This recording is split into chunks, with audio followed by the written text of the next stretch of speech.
What's up, everybody? This is Kenny Cummins here of Chillin' with Kenny C, and this is the 17-year anniversary edition. This is an all wrestling edition, which is very rare, and I'm excited to have a edition such as this for this milestone.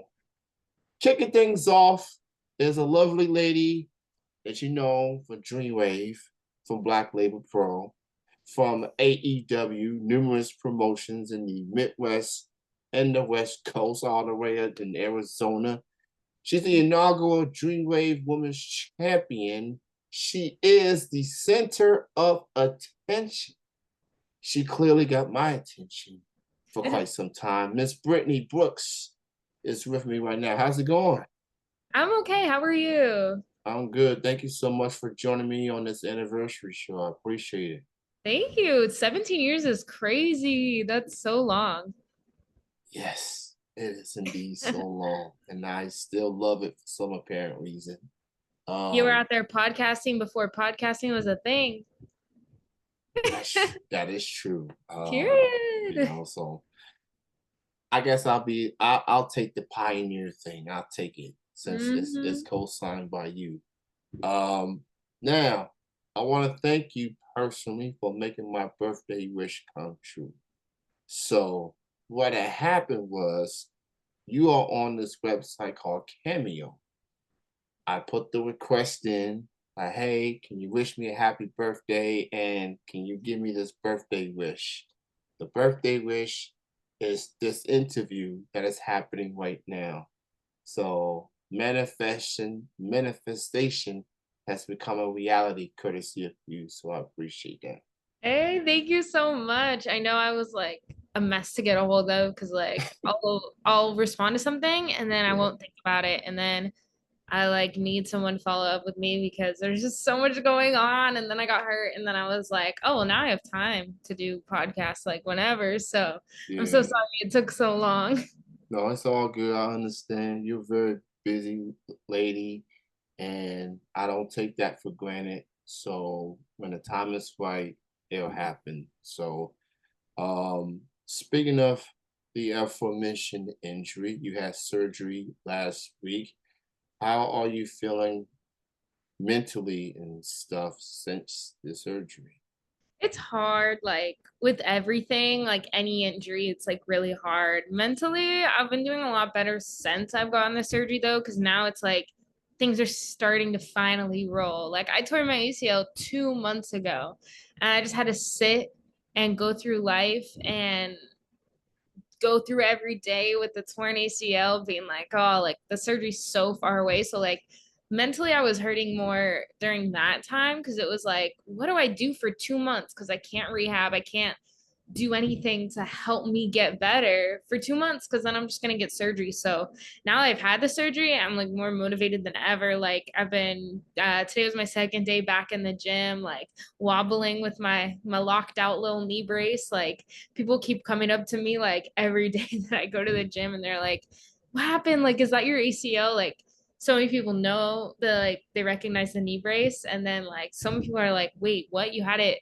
6 days ago, 7 days ago? Like I don't know. I just can't sit at home anymore. Like I got super tired of just like sitting at home, not being able to go lift. Like if I can train upper body, then I'm gonna go. So it's been a lot better now that I've gotten the surgery. Like it feels like the longest week of my life, but at the same time, it's like, all right, well, we're already 7 days down. We have like how many more to come back? So Yeah, day that's by day. it's very, very encouraging. You're in good spirits now that things are starting. The rehab process is starting to get going. Um, I've seen the outpour of support that you've gotten since the injury and everything, and I've always feel like wrestling could be overwhelming at times, mentally and emotionally.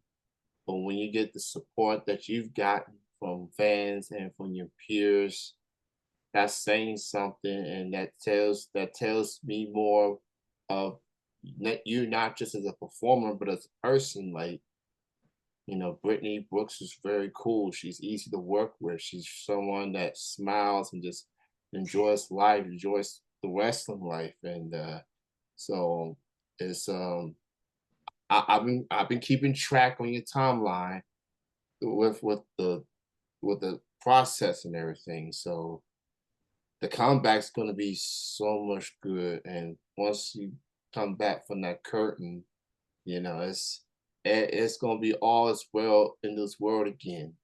So I know. I can't wait like every single night before I go to sleep. I just think about like the idea of my music hitting. Like when I yeah. tell you I want a John Cena 2008 type of comeback, that is like literally my lock screen on my phone right now. Mhm. It's John Cena 2008 Royal Rumble comeback. Oh yes, He came yes, back in what, like 3 months from a torn pec? Like yeah. so I was just watching the Tegan Knox documentary because she tore both of her ACLs and now I've torn both of my ACLs. But like she came back and she was doing fine. And like, I think everything happens for a reason and things are inevitable. Like so many people have been like, oh, like, do you really think you could come back in like 4, 5, 6 months? And because most people are like 9 to 12, like you need to let it heal.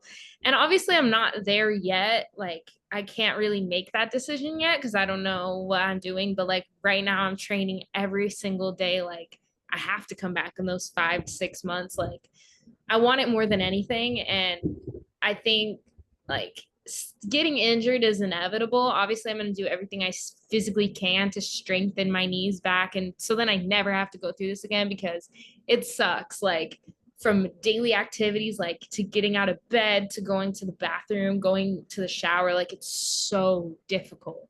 Like it's a major surgery. So like everyday things are just taken away. So I never want to have to go through this again. But also, like, I'm not just going to sit back and let time pass. I'm not going to let myself be like, oh, I have 12 months. Like, I'll go to the gym later. I'll start bending my leg later. Like, no, I've been bending my leg since day 4. I went to physical therapy and I've been walking without crutches since like day 5, going to the gym since day 6. Every single day, I'm trying to take a step more to get closer because I don't want to have to wait 9 to 12 months because I have big goals for stuff that's way sooner than those 12 months.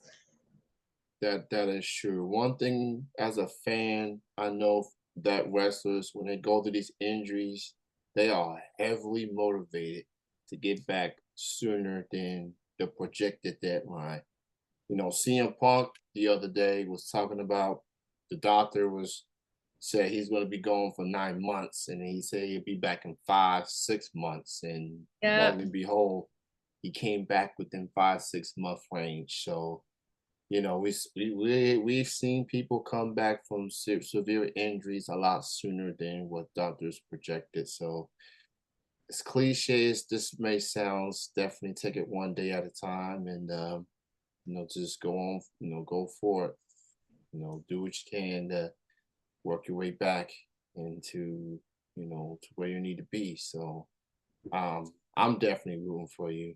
I Thank had a you. chance. I had a chance to meet you before the injury. At First Sports Circle Circle Expo, Expo. right? Yes, Yes, I I remember did. you because you knew Emily J, right? Yeah. Emily Yes. Okay. J. I know her. Actually, the woman that told me about you was Wally Matthews. Oh yes, it was Yeah, Riley. yeah, Yes, from 'cause I remember Cincinnati. when. Yeah. So Yeah. from Cincinnati, Ohio. I know y'all friends through social media, and I interviewed her about a year ago, and I asked who you want to wrestle against. She mentioned your name. I said, "Oh, let me check out Brittnie Brooks," and I've been following you since then. And then I met you at the expo, and you was all professionally styled. You was Oh. styling both nights. Not only did I met you, but I saw you wrestle at the expo show. Oh yeah, and that quick So rumble that I was in for like yeah, maybe 3 minutes. yeah, I didn't get to come out to my music either. I was a little heartbroken. yeah. I was like, whoa, come on, man! All these wrestlers traveling all over the place. God, give them the music, man. I Like, know. I it's tried really hard for it too. I kept asking. I was like, "Is there any way I could get music?" But also, it was my first time ever at Black Label Pro, so yeah, they're like, if they have the music in the system, but there's just so many people getting added day up because I got it added to that like a couple weeks prior. but there was just so many people and so many heads to account for that like they did not really care. But I honestly had the but and like also too, they were telling us like don't take very long entrances. So I started freaking out because I was like, I need to give the glasses, but I need to like run in. Like, what do I do? So I was like, Yeah. I don't know. If I ever do a rumble like that where it's only I think there was only like a minute or less between entrance. If I ever do something like that again, I'm just going to take the time on my entrance because that's the most special. Like when I was a kid, I would go to the wrestling shows and I would videotape the entrances anyway. But like for some reason in my brain, like the entrance is one of the last things I ever think about. Like one day I just went out there and I just started doing stuff and now I just do the same stuff every time. Like I don't really think about it. So when I come back, I really want to make sure that I'm doing a good entrance because like that's sometimes people just pay to see the entrances. Yeah. Oh yeah, that's the go-to thing right there. That's one thing I admire about wrestling is presentation. Characters from the persona, the grit, the attitude, the mystique. There's a mystique behind every single performer. And it's that entrance, like it's that wow, look at me moment right here. All the camera, all the lights are at me. And whether you like me or you hate me, you gonna know that I'm here and I'm here to make a statement to whoever my opponent or opponents are. So that entrance is, I just love the presentation, the theatrics behind it, whether it's a small show or big show. Like you make you that's your moment. You seize the moment and you eat up all the energy from that crowd. So that's just what it boils down to. So I'm glad I got a chance to meet you, and you're a totally awesome person. Thank Um, you so much. I so appreciate that. so yeah, absolutely. So will say one of my favorite Brittany moments was you winning the Dreamwave Championship out there in Illinois. You do travel. You do shows in Illinois. You travel. You do in Arizona. You, and that's definitely one of the things you miss. Obviously, while you are recovering from this injury. But what was that like for you? Not just being a champion, but being their first women's champion. What was that like for you? That was like such a special moment. And I think it's like been the highlight, my favorite match, and like the highlight of my career so far. Like, obviously, I hope to do huge things one day. Like, I want to main event WrestleMania one day, like most people do, but like, um, it just meant the world to me. And I think it will always be like the most, like, Dreamwave will always be the most special place in my heart that I've ever wrestled. Like, they took such a chance on Zeta and I, like two girls that are 19 years old in your main event, like the cover of IWTV, like that was big. Like I had never even been on IWTV since like the only time I ever done IWTV at that point was out for Dreamwave. So like they just put so much time and effort. Like I got a pink carpet. Zeta got her red carpet. I got some confetti cannons. We got streamers. Like all that stuff was so like something I've never experienced before. And it just felt so special. And I mean, I never would have guessed the amount of love and feedback and support and views. Like, it was definitely one of the greatest days. And I think about that day really often because it was just like, it was such like a perfect day. Like, I got to wake up in Illinois. I got to go to the gym and get a pump in. And then I got to go to the arena and like, just getting to meet everybody after the show, everybody wanting to take pictures with the belt being beautiful. Like I'm actually staring at it because I have at that Squared Circle Expo, they presented me with my very own title that I get to like keep, and it says my name on it, and then like first ever Dreamwave Women's Champion. And I don't know, the belt is just gorgeous, and I literally every single day I go to the gym, I'm like, I cannot wait to get back to Dreamwave and to take that belt from Maggie's stupid little hands and get my belt back because it's mine and it always will be mine. And like there can always be another, but there will never be another first. And it's just so crazy to me that anybody took a chance on me, you know, to put me in that position. Yeah, like anytime when you become the inaugural champion, it says something about the performer. what he or she can bring to the promotion. And you at a young age getting that opportunity, that's a testament of them. That's any promoter that has faith on anybody to be a champion. That's something to go with. But the inaugural, like the very first, like there'll be other champions after, multiple reigns, long title reigns, but you have the bragging right of being the inaugural Dreamwave Women's Champion. Well, Nobody can take that away. and it's like the roster was so stacked. Like there was girls like Steph DeLander and Maki Ito and Shaza McKenzie. I was Yeah. like, and Brittnie Brooks, like I had never been around such like a star-studded locker room. Like here in Arizona, we don't really like the promotions that I do for a really long time. I never even like was on the same show as like stars, like indie people, like people who are ex-WWE, current AEW. Like I never got in those locker rooms before. So that was so cool. Like the first time I ever went there was like Steph and Matt Cardona was there. And I was just like, and Brittnie Brooks, like, are you sure this is are you sure? But now it's like, no, like I'm working my butt off every single day to be in that list with them because I want to be one of the best and I want to be respected as one of the best. And yeah. Oh, for sure. Like that's all good and dandy, but at the end of the day, you want to be the best. You want to be number one. You want to Yeah. show people that hey, I'm worth every opportunity that's handed my way. And that's a star-studded locker room. So that that that speaks volumes. So, and it also shows that hey, they're trying to build this promotion, and they see you as the building block of that promotion. So, props to Dream Wave, props to Forever grateful for them. yeah. So, Thank you, absolutely. Jay. And and speaking of Magali, now I know you two have a very storied history from all over the Midwest, even at Square Circle Expo, obviously. That girl dragged me over a table and Yeah, jumped me.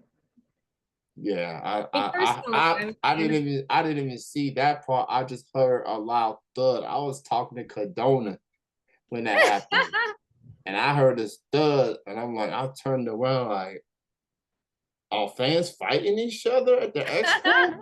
What kind of environment, unsafe environment is this? exactly. Oh, Maggie Lee, the current Dream Wave Women's Champion, creates unsafe environments. yeah. Make that a headline. It's That's real. that's It's true. She that's kicked my leg in. Like, what? She's that's unprofessional. that's tough. That's tough right It is there. tough. And Um, that's the face of your company. I mean, looks like someone needs to come back really soon and take that title off of her because nobody should be running a company, not running a company, but leading a company like that. But she earned so it, I guess, right? She earned yeah. it. So when you come, once you do come back, like Oh, you got unfinished business with her. Do you oh, want to I just give am me? coming for Yeah, Maggie Lee's stupid little red curly head. that's definitely one of my favorite feuds of 2024, hands down. Because I watched what's on social media. I'm like, I was so upset to not get to do the cage match. And like, so I hurt my knee a week before Dreamwave. mhm, And I texted Jay like the night I heard it because I was like, I just hurt my knee. Like, I don't think it's anything super bad. Like, I should be okay by Saturday. I just want to let you know just in case I have to pull out. And then like I could not walk and I had to cancel that Sunday that I was doing stuff. And I was like, shoot, I'm kind of screwed. And then kind of like a couple days before, I was like, well, maybe I'll just buy one of those like stone cold knee braces. They're really expensive, by the way, like yeah, super expensive. And I was like, maybe I'll just buy one of those, throw it on, like, and wrestle the match. Like, I'll be fine. And then like I stayed off my leg quite a bit. I was icing elevated. It started to feel a little okay, but I was like, no, because what if I make it worse? I came back yeah. to Arizona for a couple days, got an MRI, and then like the results just didn't come back in time. And I was like, not knowing what it is, I don't want to make it worse. So the day before, I was like, Jay, I shouldn't do the match. So, and it's a good thing I didn't, because you can always make it worse. Like, I tore my ACL, but the meniscus wasn't impacted. So if the meniscus was impacted, I would be out for longer, because you can't bear weight on it when you repair a meniscus. So I've already been able to bear weight on it and get back to doing the things that I'm doing right now. And if I tore my meniscus, then that would have been worse. So if I wrestled that match, it probably would have been a lot worse. So I'm glad I Yeah. didn't, but I also really wanted to smash Maggie Lee's face into that cage. Oh man, hey, it's it is what it is. You did the right thing. You know, take care of yourself, take care of your knee. You know, especially with all the punishment that wrestlers take to begin with. So sometimes it's the one thing that you strive for the most is something that is worth waiting for. So that's if that's you already motivated just to get back. But Maggie, from what you telling me about her, oh, you're extremely motivated to get back Oh, so fast. absolutely. So um so Miss Brooks, as far as there's so much you want to do, there's so much you want to accomplish once you get back. Other than winning back the championship, other than getting at Maggie, what else does Brittany Brooks wants to do, or what you want to do the moment that you do come back? So, I had like so many unfinished things. Like, I need a challenge for that FSW Women's Championship over in Las Vegas. The AWF Women's Championship in Arizona. Like, there's a lot of stuff I had to cancel, but pretty soon I have this idea of like a photo shoot of where I'm gonna get like a book and I'm gonna write all the promotions that I want to wrestle at. Obviously the biggest goal and the one that I'm most focused on, especially in like rehab and everything, is to get cleared to be able to do a WWE tryout, because that's what I was looking for. Like, I literally did this push-up challenge where I was doing like 100. I added 100 push-ups on every day. So like there was a point where I hit like 800 push-ups in one day, and I was like doing everything I could, going to the school, training a ton, wrestling as many matches as I could, watching as much wrestling as I could, because I really wanted a WWE tryout. So that's like obviously the main goal. Like, yes, it's very important to me that I get back to wrestling on these indies, but more so the longevity of getting cleared to be able to get cleared by WWE doctors for a tryout. That's like the biggest goal. But yeah, also for like the indie companies that I do want to wrestle at, I had to cancel GCW, which really sucked because I was really excited to go back there. So I want to wrestle for GCW. I really want to wrestle for Defy, Prestige, Relentless, West Coast Pro. There's so many that I want to do. I want to wrestle for Revolver. I actually did a promo that a lot of people liked, and I was like, it's funny that the promo that I do that everyone really loves is for like a show I'm not even on. There was this challenge that Revolver did where it's called Revolver Put Up, and basically they wanted to like kind of get into people's characters and see like who deserves a shot at their next show. And I was like, well, I want to do it. So then I did this really, really fun promo where like I was basically training to get to Revolver. And like that obviously didn't happen, but I really want to go to Revolver in Ohio. I think that's like one of the main places. I want to get back to wrestling at like ETU. That was one of my favorite places. Um, Anywhere on the East Coast. Like, I really miss New York, and I would love to go back to New York because I don't know, NYC is so cool. I also want to reach out to places like in Florida, and there's like Raton Professional Wrestling. I want to hit them up. Yeah, I want to go everywhere. I've been seeing a lot of people go to Japan. Japan is a huge goal of mine. Like, I saw Brooke Havoc just got back from there and she loved it. Sandra Moon is there right now. Zeta Steele's there right now. Like, I really want to go to Japan and experience that culture. I love to go to the UK. I've seen a lot of like really cool places there, but Progress is definitely a place I want to go wrestle for. Yeah, I want to go everywhere and do everything. I would love to do some extra work for TNA and AEW. Yeah, I keep telling myself like there's no stopping me when I come back, and I know my work ethic. but I'm also like, all right, I have to live up to this because I need to be booked and busy the moment I'm cleared. Like, Yeah. I know that things will happen how they're supposed to. Like, I'm a definite believer in that, and everything happens for a reason. So I just can't wait to get back. So, speaking of TNA, so I live in Kentucky, and they are going to be at Louisville in a couple of weeks. So I'll be there for Emergence and the TV tapings the day after. And there's a certain chance I might run into a certain ultimate finesser. Um, yeah, just thought I'd put that out there. I'm a fan of him as well. Um, Brittnie, it's been a lot of fun having this chat with you. Thank you so much for your time. Um, Definitely rooting for you, like so many others, on this road to coming back, and you're gonna come back stronger than ever, motivated, driven than ever. And y'all can support Brittnie by buying her merch, like the Yeah. shirt she's wearing. Yeah. So check it out on the Brittnie Brooks on the Burr app, X, Twitter, whatever you want to call it, Instagram. Um, Check out the link tree link that's on there. That's all the infos on there. And yeah, support this woman. She is one of one. She is her. She's the real deal. She is Her. clearly the center of attention. So even when she's on the sideline, she still gets your attention one way or another. So Everyone's just um, staring at the sidelines for some reason. They're like, who's on the bench right now? Oh, Brittnie Brooks. Like I yeah, will walk into the gym and the amount of people that come up to me, I'm like, guys, like I'm like, okay, like I just have a yeah, torn ACL. They see me like limping in there. yeah. Center of attention everywhere I go. What can I say? I will definitely buy a Brittnie Brooks shirt. Yes. I'm definitely, you got some really good options of shirts there. I got the 810 from the Expo, so I'm definitely gonna rock with the shirt. And hopefully you once you do come back, hopefully you come back in time for next year's Expo.